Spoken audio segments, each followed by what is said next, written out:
Hello, everybody. Thank you for joining us for this very special author talk. Today, we'll be interviewing not only a celebrated children's author, but one of our very own from the Jersey City Free Public Library. I'm Miss Kate. I will be helping interview, and we've got a couple other librarians that are excited about the new book, Halal Hot Dog, that we'll be talking about. Do you want to introduce yourselves, interviewers? Well, my name is Miss Tiara, and I'm from the Cunningham branch, and I'm here just to support Miss Susannah on her new book. Congratulations, Susannah. Thanks. And I'm Vanessa Soto. I am one of the Youth Services Librarians at Five Corners, and I'm very excited to be here today with all of you, and especially Susannah. We're so proud of you and excited to recommend your book to all the kids that are going to be coming into the branch, Halal Hot Dogs, which is her debut children's book. And we're here today to have a fascinating discussion about her process. So let me introduce Miss Susannah. Hi, everyone. Thank you so much. I'm so excited to be here. I can't believe this day has finally come. Halal Hot Dogs is here. I'm so proud of it. And I'm so thrilled to be talking to the Jersey City Free Public Library about the book and all of you lovely ladies. And I'm just really grateful to be here. And I actually have the book with me to show, which I can't believe it's actually like here and it's real. And I can't wait to chat with all of you. Yay. Okay, so we have a few questions here today just to get, an idea of what the book is about. I wanted to first ask you, what are your inspirations on writing this book, Susannah? What are your inspirations and why did you write it? I wrote this book because I just simply felt that we needed more diverse stories in publishing and children's publishing. I wanted my own children, who were really young at the time, to see themselves in books. And we were quite limited at the time as far as what children's publishing offered, which is kind of astonishing considering it's been around for so long, at least out here in the West. And so my inspiration really came from living in Brooklyn, which, much like Jersey City, is just a big, diverse, amazing city.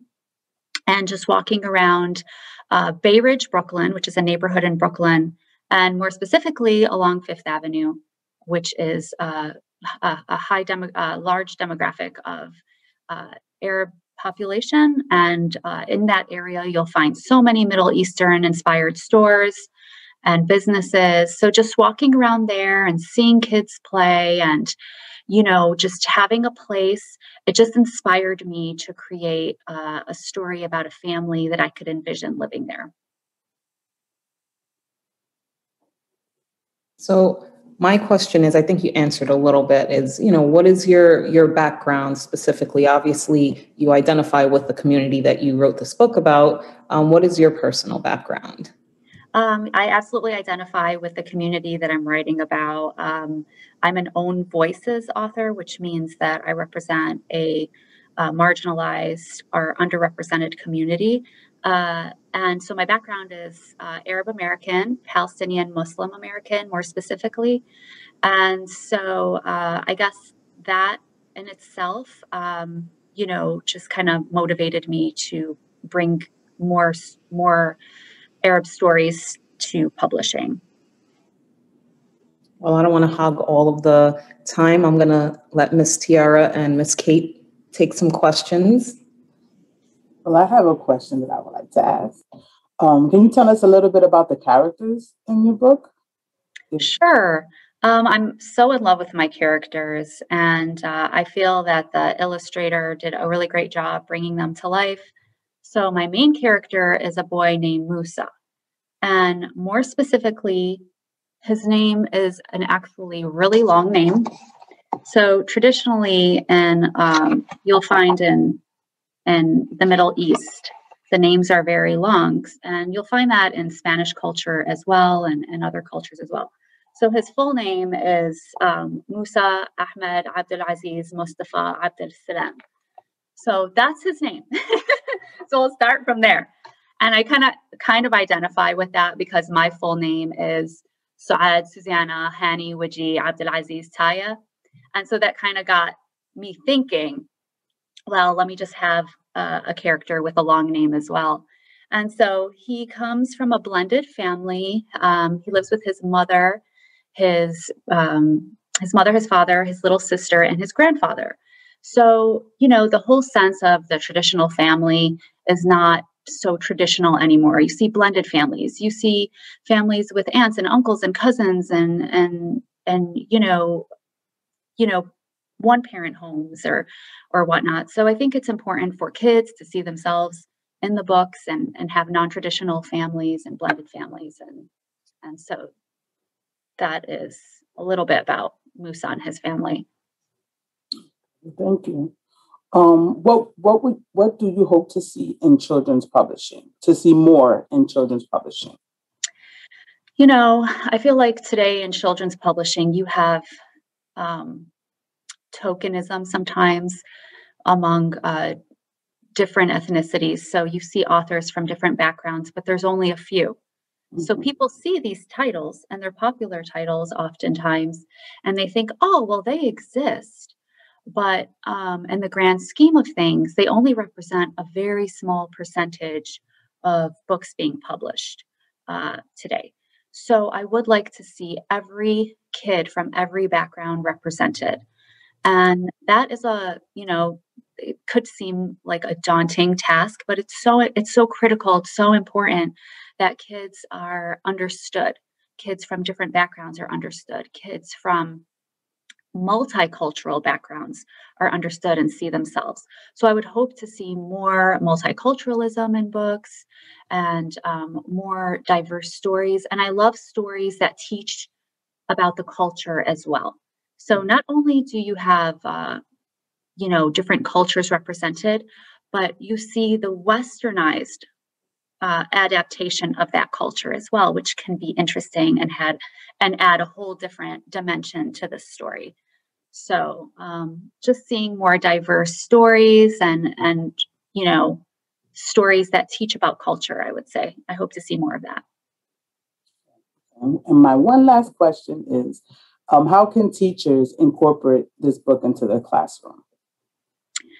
I think there's lots of ways that you can have fun and teachers can teach about culture, or more specifically, you could bring this book into the classroom. A good way to do it is through food. Everybody loves food. It kind of brings everybody together.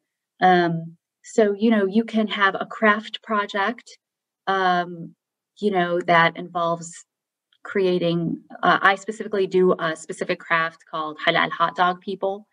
And they're just like little hot dogs that you glue onto a popsicle stick and you dress them up, and they're just silly and fun, and they're almost like puppets. And then also, bring tasty things into the classrooms. I know there's an unhealthy aspect to eating hot dogs, but you could kind of put some, baby carrots on the table as well and hope you balance that out.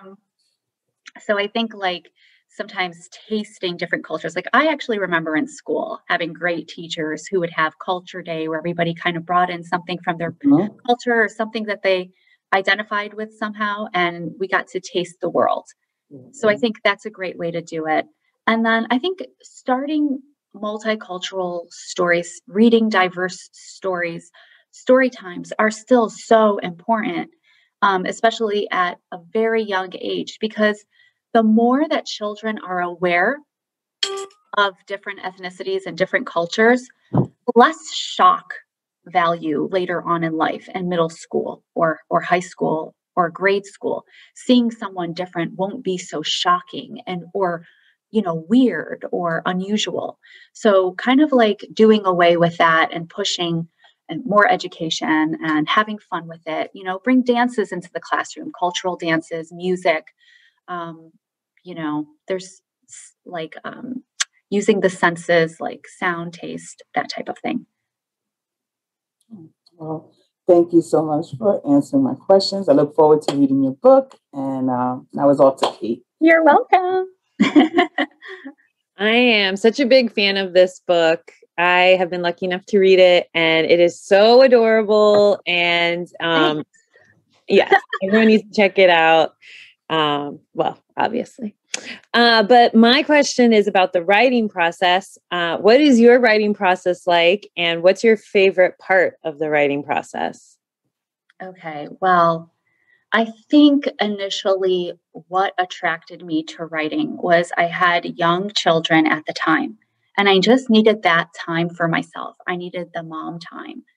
And so, back then, my kids, they were so little, they would go to bed at 7 p.m. And I had a choice. I could just like turn on the TV and, and there's nothing wrong with that. And, or I could do something creative, and I always had a creative side. So I started, before bedtime, I would read so many children's books to my kids. So then, of course, I think it goes through every parent's mind, like, I could do this, and so I kind of just started researching on Google how to do it. And then I started going to Barnes and Noble and the libraries, and I started researching how to go about it and the process. And it's a lot. I wasn't prepared. I didn't know exactly what it entailed. And then I found out that it entailed a lot more than I initially thought it did. And so then I started writing at coffee shops, and I just ended up loving it. And I would lose myself in the writing, and they would have to tell me, we're closing now, you have to leave. And I would, get used to one coffee shop, and then I'd have to move on to another because I wasn't feeling inspired anymore. And so my process was going to different coffee shops, wandering. I'm a wanderer. Was inspired by the trip and the thought process and the creative process. It kind of all was part of my writing process. It's like thinking about the story before in a car, driving somewhere, not sure exactly where, and thinking about the story before I actually got it down on paper. So then I have a rough outline of a story. And then once I get the story down, I kind of write all of the different lines on Post-its. And then I have a big board. I go home and I start placing the Post-its all over my board. And I start moving the story around. And then sometimes I have to toss everything out. And sometimes it works and sometimes it doesn't. And then once that's done, I start typing up the story. But most of my story is actually handwritten, the initial process for me. I can't sit down at a computer and type it out. I actually, I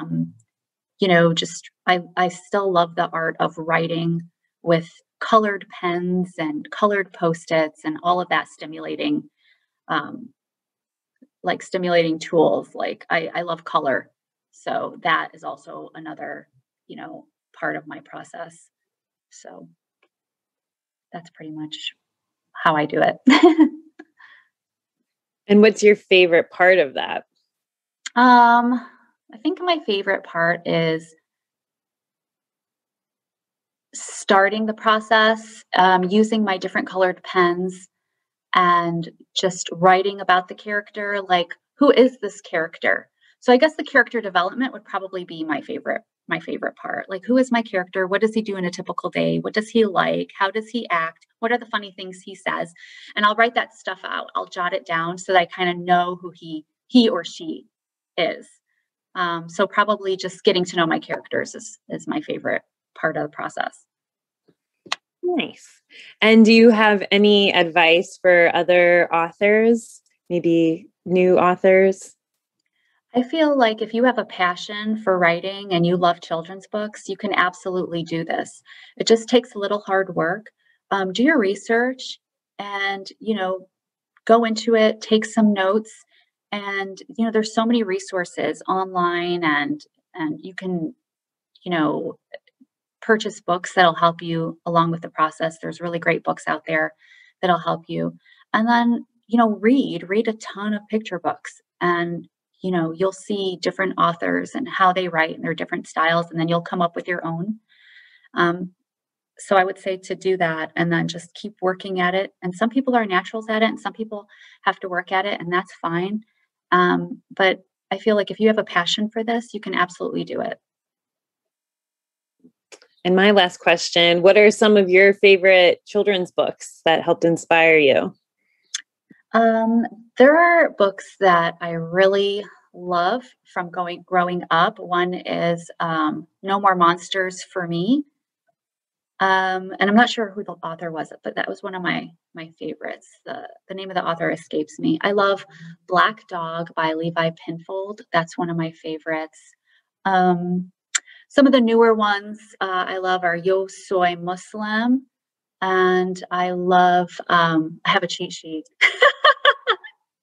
because it's so hard being put on the spot. I recently wrote about Lovely by Jess Hung. It's just another multicultural book. It's great. And then one recently I read is by a British Syrian author called the Jasmine Sneeze. And I just purchased it for our library out here in Maine. And I love Nadine's illustrations. So she's an illustrator and an author, which is a whole different element to children's publishing. If you could do both, you are like a superstar in this industry. So I think she's great. Not Quite Snow White is a different take on a classic fairy tale. So I think that one is great. And one that's always at the top of the bestsellers list in Muslim publishing is The Proudest Blue. And that is with the Olympian Ibtihaj Muhammad. I have a question outside of, I wanted to kind of go back to what you were saying in the beginning about like representing different families, because I think that's so important. Growing up and reading in school, I never saw myself represented because I grew up in a single family household, just my mom. I'm Puerto Rican, and all of the characters that we read about were living in the suburbs, had mom and dad. I mean, I'm an inner city kid. And while I love reading and I loved a lot of the stories, it kind of, for me as a reader and a child, it made me yearn for something that represented me. And now I have a child. My kid is adopted.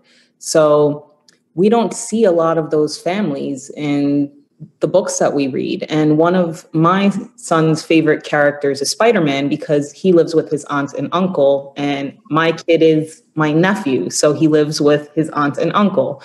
And I just can't wait to see more stories like that because I kind of feel for him that yearning, because I remember it for myself. So I'm very glad that you wrote this book, and my husband actually is Arab too. So it's nice to have more of that representation because we're in this dual household with all this different culture and different dynamic family. And I can't wait to see more authors. If you have any recommendations besides Spider-Man, I would love, to hear them because, I try to get my kid books that, he can identify with outside of, the stuff that we all had when we were young. It is so important that you're putting that out there. I think your story is a beautiful one. And I love the multicultural aspect of your family. And you're absolutely right. Every kid needs to be represented. And, I could definitely try to come up with a list for you. I would love to do that. But more importantly, your son needs to see himself in books. And, I just think that there's so many books being published every year. But realistically, like what those books are actually representing in real life, like who they're representing in real life, doesn't always match up. So I think it is so important for people to talk and put out there what they want. And by you doing that, I think that's going to do so much. And also, I can relate to you, just the yearning of growing up and not being able to identify with any characters.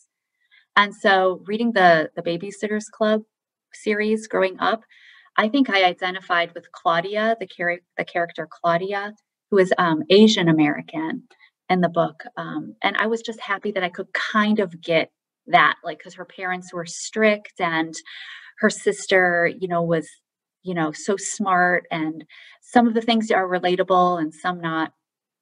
And then a lot of, different stories, different cultures. It's not all the same. You have Latino culture, you have, you have Spanish culture, you have, other things going on. Not everybody's the same. And then even within the Muslim world, you have, Indian Muslims, Pakistani Muslims, you have Asian Muslims, You have variation even amongst the Arab countries. You know, Palestinian stories and folklore are completely different from Egyptian history and story. And even though the countries are super close, the history and the heritage and the ancestry is very different, and the development of the culture is a little different as well. Some things are similar, but some things are different. The oral storytelling is different as well. And so I think there's so much more to offer. You know, we have to find these hidden treasures. It's a responsibility of me as an author to help other authors from marginalized and underrepresented backgrounds to bring their stories to the forefront. And that, you know, it's my personal mission to make sure and to help and to try my best to make sure that all kids see themselves in books, whether they're adopted, whether they come from blended families, whether they have a multicultural background or whatever it is. I think that we can make it happen as long as parents and teachers and librarians and authors demand it. You know, there's no excuse. So. Yeah, I think also it just shows kids, like you said, there's differences within the culture, even though everybody kind of identifies as Muslim or Arab. You know, my husband's Moroccan. I'm sure his experience is completely different from the Palestinian one. Absolutely. I mean, he sounds French almost. Yes, they have a French influence. Yes. The colony of France. I like with the Latino community. I mean, Latino community is so diverse. You know, I'm Puerto Rican, Tiara's Puerto Rican, but then, you know, when you tell someone I'm Hispanic, you know, they automatically jump to Mexico. Mexico experience is completely different from the Puerto Rican experience, which is completely different from the South American experience. And from Spain as well. You know, yeah, the motherland, Spain, you know, it's just so different. And I think it's really important for children to see that and understand those differences, because you don't want them to be like, you know, I'll bring in the Asian community too, you know, all, you know, someone's Asian and wrap it all in one bunch, because there's so much variation there as well. So yes, and even African tales and African stories as well. And I think everything's different from country to country. I think, you know, that's what I think kids should read. I think they should read things to enrich their lives. They should read stories to learn and to kind of process that information and just be more worldly.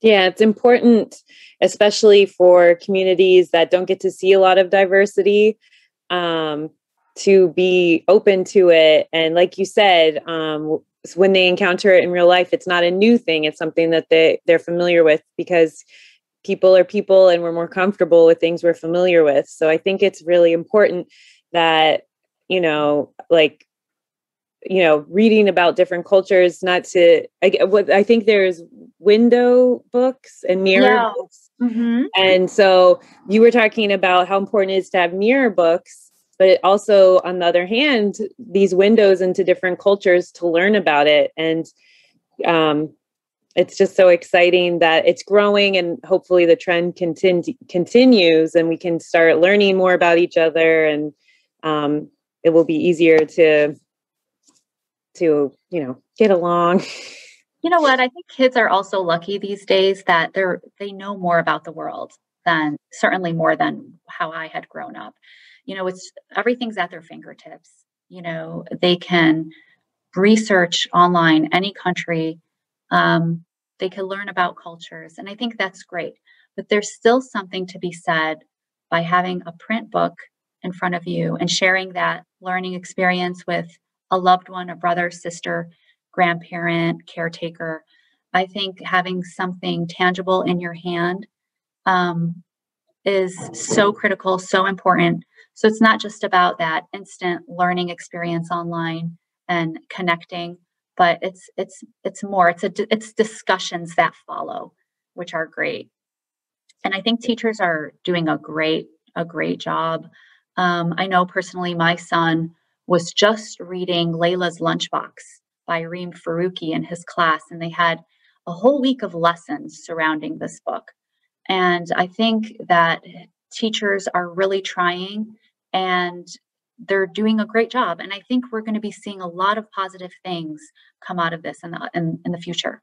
So I look forward to all of that. And, just being a librarian, the phone calls I get demanding diverse stories. We don't have enough. And you girls know that.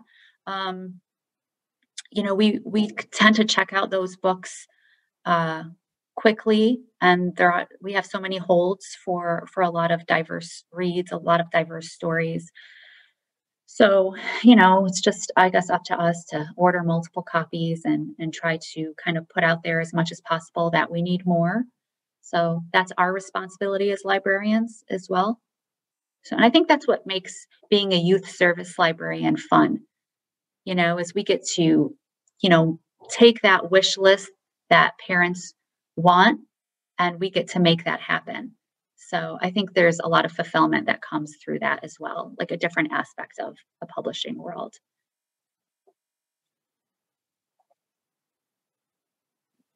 Awesome. Well, thank you so much for your time. And everybody, I hope we'll get to read your book, Halal Hot Dogs, as soon as possible. It's really just such a sweet story. And also the illustrations are amazing on top of Susannah's amazing words.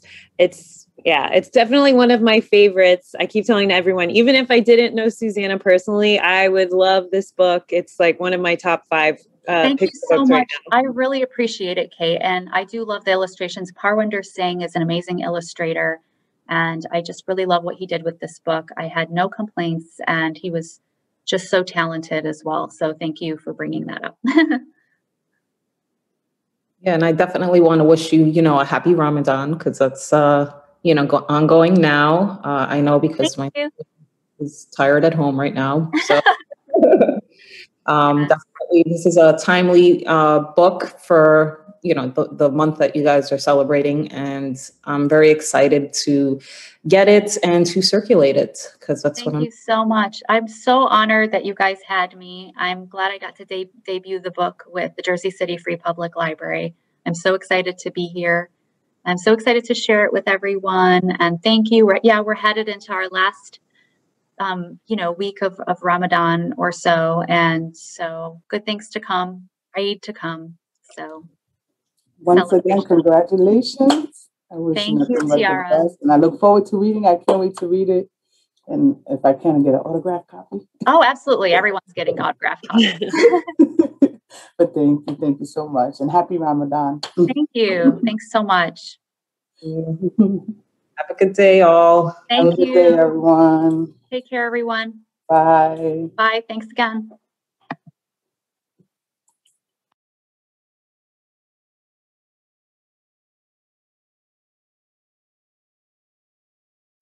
I thought it would be fun to go through a few pages of Halal Hot Dogs and just talk about what's going on the pages. So the illustrator Parwinder Singh did a wonderful job bringing the characters to life. I love how his drawing style almost has a comic book feel, and I love how vibrant the colors are. So this is the first page of the book where Musa is introducing himself. He is saying Assalamu alaikum to the reader. And Assalamu alaikum in Arabic is a greeting, and it means peace be upon you.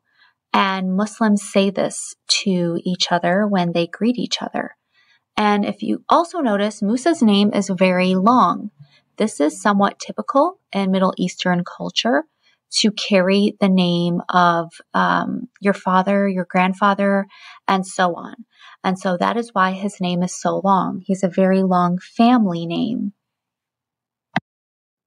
So this is one of my favorite pages of the book, and you have a lot going on here.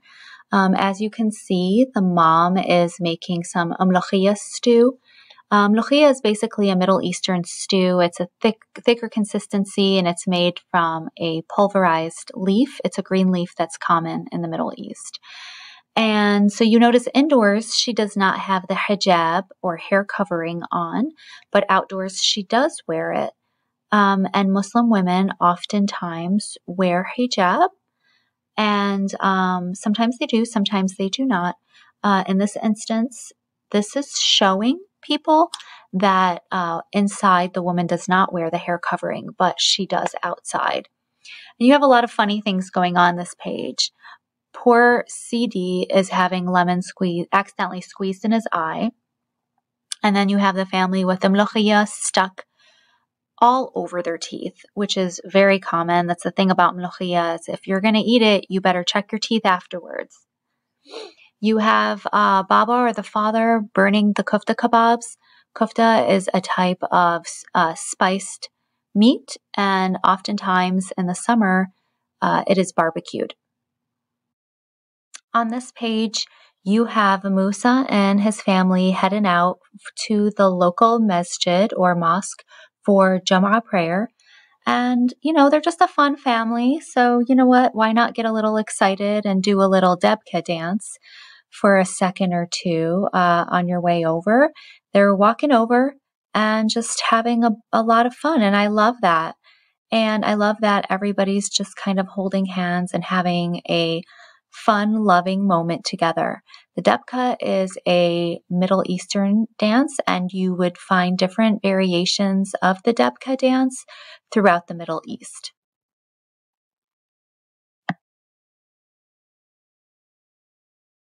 Hello everyone, my name is Susannah Aziz. As some of you might know, I'm one of the Youth Services Librarians at the Jersey City Free Public Library. I'm here to debut my first picture book, which is called Halal Hot Dogs, and I'm here to celebrate with all of you, and I can't wait to talk to you about my book. The book was inspired by an area in Brooklyn, New York, more specifically a small neighborhood called Bay Ridge.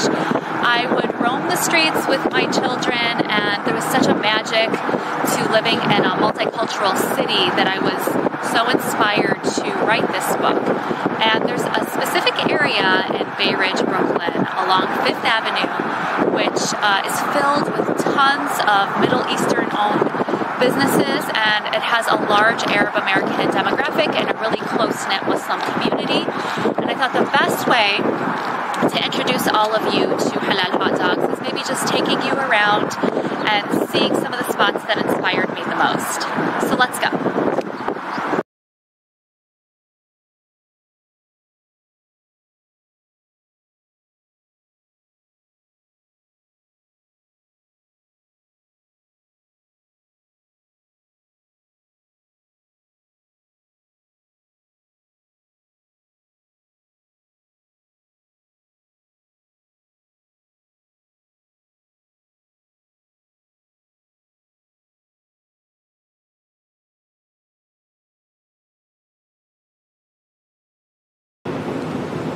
So this area is really what inspired Halal Hot Dogs. It was just the lovely people, the businesses, the atmosphere, the ambiance, the aesthetic.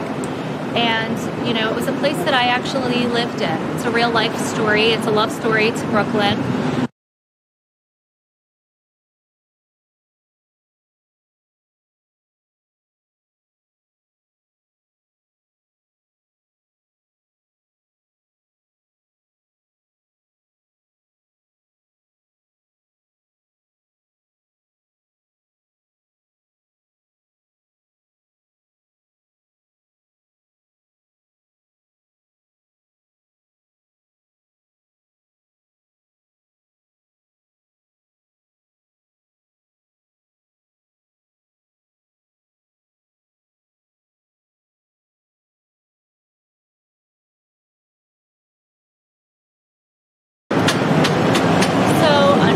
Element to this book was the Halal Hot Dog. The best place to get Halal Hot Dogs, in my opinion, is from a Halal food cart. Now, you can find Halal food carts all around Brooklyn, and as everyone knows, a huge New York City staple is the street cart hot dog. And so I envisioned my characters visiting a Halal food cart like the one behind me. And it was also, Halal food cart was a big part of my life because we would come all the time and we'd visit the many different Halal hot dog carts on every corner in Brooklyn, pretty much. So the last time I passed through this area, I noticed they had a little free library here. So I thought, you know what? It's a few days early, but let me go ahead and add Halal Hot Dogs to the library. So I'm so excited for Halal Hot Dogs, and I'm so in love with my characters, Musa and Mariam. I can absolutely see them living in a city like Brooklyn along Fifth Avenue, going to a Middle Eastern restaurant with their families, enjoying some dessert, maybe some baklawa or some kanafe or Middle Eastern ice cream, and then maybe going to one of the masjids or local mosques to make evening prayer, and then one of the many playgrounds as well. I'm so thrilled for this book to be out in the world, and I truly hope you enjoy the book, and I can't wait for the next one. So thank you so much for watching.